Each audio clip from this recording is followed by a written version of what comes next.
Icon जरूर दबाएं ताकि ऑल नोटिफिकेशन आप तक जल्द पहुंचे।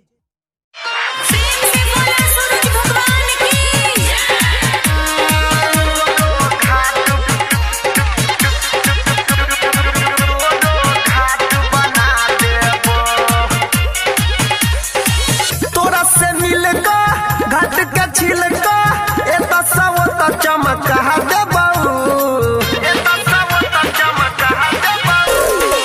तोरा से मिलका घाट के छिलका चमका दे अपन मोबाइल नंबर तोरो घाट बना देबोगे। दे अपन मोबाइल नंबर तोरो घाट बना देबो।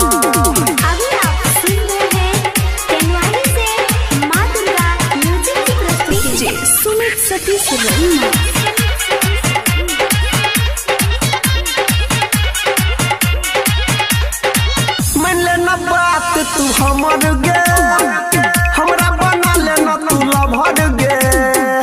लग में बैस गो बात करे हंस गो, करे नहीं के करो तू फिकर गे। सुना मान ले बात तू हमर गे, हमरा बना ले अपन लभर गे।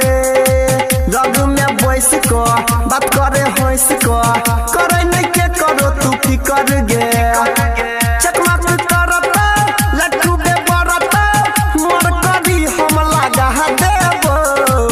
देबे अपन मोबाइल नंबर तोरो घाट बना देबो गे जानू। देबे अपन मोबाइल नंबर तोरो घाट बना देबो।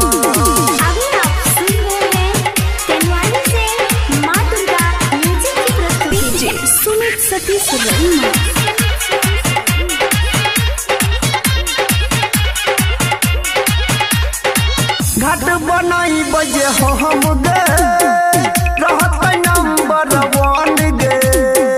सखी सहेली लो कर दे बड़ाई, नगे नहीं के करो से कम गे।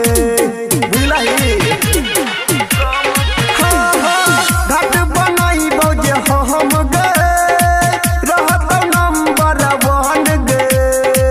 सखी सहेली लो कर दे बड़ाई, रहबे नहीं के करो से कम गे। गायक नील राइटर सोनी संग से लपी खिंचा देबो। देबे अपन मोबाइल नंबर छोड़ी तोरो घाट बना देबो गे। देबे अपन मोबाइल नंबर जानू तोरो घाट बना देबो। डीजे प्रवीण करियो तो बजा।